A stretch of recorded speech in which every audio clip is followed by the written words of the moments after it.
Alphonse Daudet, aventure prodigieuse de Tartarin de Tarascon. Chapitre 5.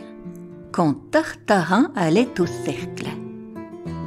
Le chevalier du Temple, se disposant à faire une sortie contre l'infidèle qui l'assiège, le tigre chinois s'équipant pour la bataille, le guerrier Comanche entrant sur le sentier de la guerre, tout cela n'est rien auprès de Tartarin de Tarascon, s'armant de pied en cap pour aller au cercle à 9h du soir, 1h après les clairons de la retraite. Branle-bas de combat, comme disent les matelots. À la main gauche, Tartarin prenait un coup de poing à pointe de fer, à la main droite, une canne à épée, dans la poche gauche un casse-tête, dans la poche droite un revolver. Sur la poitrine, entre drap et flanelle, un criche malais. Par exemple, jamais de flèches empoisonnées, ce sont des armes trop déloyales. Avant de partir, dans le silence et l'ombre de son cabinet, il s'exerçait un moment, se fendait, tirait au mur, faisait jouer ses muscles.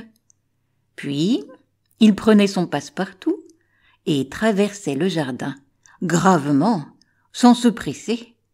À l'anglaise, messieurs, à l'anglaise, c'est le vrai courage. Au bout du jardin, il ouvrait la lourde porte de fer. Il l'ouvrait brusquement, violemment, de façon à ce qu'elle allât battre en dehors contre la muraille. S'ils avaient été derrière, vous pensez, quelle marmelade! Malheureusement, ils n'étaient pas derrière. La porte ouverte, Tartarin sortait, jetait vite un coup d'œil de droite et de gauche, fermait la porte à double tour et vivement, puis en route. Sur le chemin d'Avignon, pas un chat, porte close, fenêtre éteinte. Tout était noir. De loin en loin, un réverbère clignotant dans le brouillard du Rhône. Superbe et calme, Tartarin de Tarascon s'en allait ainsi dans la nuit, faisant sonner ses talons en mesure, et du bout ferré de sa canne arrachant des étincelles au pavé. Boulevard, grande rue ou ruelle, il avait soin de tenir toujours le milieu de la chaussée. Excellente mesure de précaution qui vous permet de voir venir le danger et surtout d'éviter ce qui le soir dans les rues de Tarascon tombe quelquefois des fenêtres. À lui voir tant de prudence n'allait pas croire au moins que Tartarin eût peur. Non, seulement il se gardait.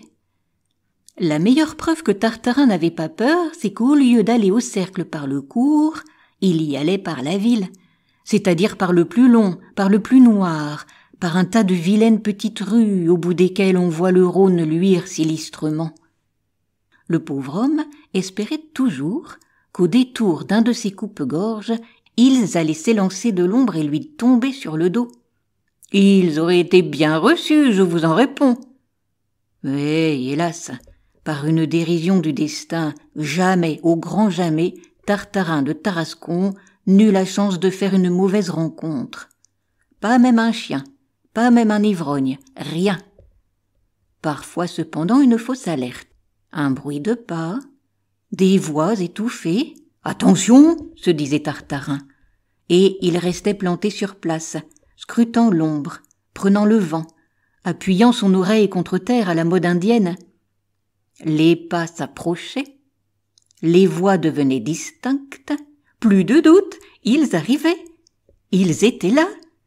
Déjà Tartarin, l'œil en feu, la poitrine haletante, se ramassait sur lui-même comme un jaguar et se préparait à bondir en poussant son cri de guerre, quand tout à coup, du sein de l'ombre, il entendait de bonnes voix tarasconnaises l'appeler bien tranquillement. « TV, c'est Tartarin ! Et adieu Tartarin !» Malédiction, c'était le pharmacien Bézuquet avec sa famille qui venait de chanter la sienne chez les Costecalde. « Bonsoir, bonsoir !» grommelait Tartarin, furieux de sa méprise. Et, farouche, la canne haute, il s'enfonçait dans la nuit. Arrivait dans la rue du Cercle, l'intrépide Tarasconnais attendait encore un moment en se promenant de long en large devant la porte avant d'entrer. À la fin, las de les attendre et certain qu'ils ne se montreraient pas, Il jetait un dernier regard de défi dans l'ombre et murmurait avec colère « Rien, rien, jamais rien !» Là-dessus, le brave homme entrait faire son bésigue avec le commandant. À bientôt pour de nouvelles aventures. Vous pouvez retrouver des histoires et des poésies sur ma chaîne Entendre lire.